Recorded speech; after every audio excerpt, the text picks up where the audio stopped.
Booking na. Kim Chiu, kinakalabit nga ba at kinukulit ni Paulo?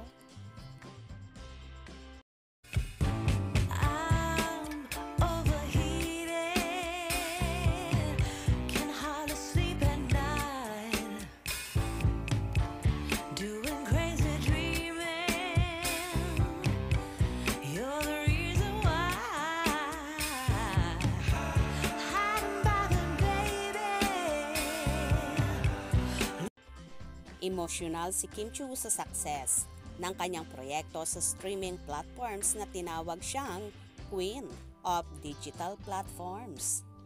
Happy, napaka-OA, masaya, di ko in-expect, I thought I'm done, gulat ako with everything, kaya masaya ako, anya.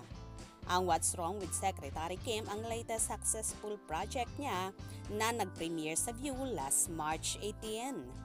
Samantala, naniniwala pa si Kimi na kung lucky sa career ay hindi naman swerte sa love.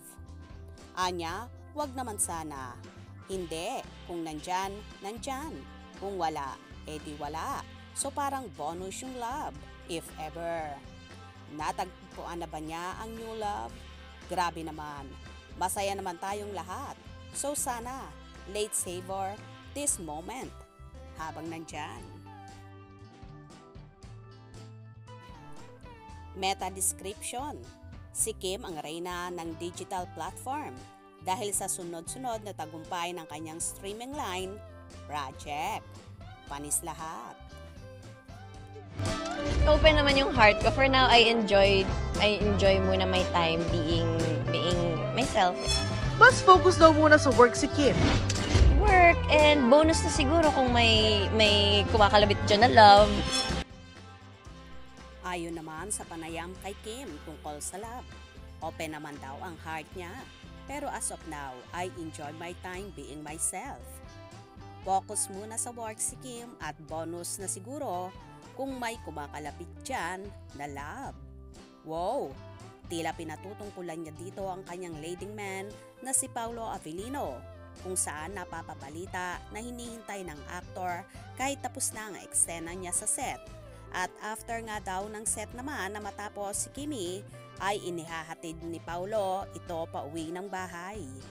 Posible kaya nga bang si Paulo ang tinutukoy ni Kimi na kumakalapit na love or nangungulit sa kanya? For sure, nanliligaw na ang aktor sa aktres kung kaya gusto niyang inihahatid ng bahay pauwi ang dalaga. Grabe mag-alaga talaga si Paulo. At talagang bantay sarado si Chinita Princess. Tila ayaw na may makakalapit na iba sa aktres. Kaya naman tumutok at wag na wag pahuhuli sa mga maiinit na kaganapan. Anong inyong magiging reaction sa bidyong ito? Comment below.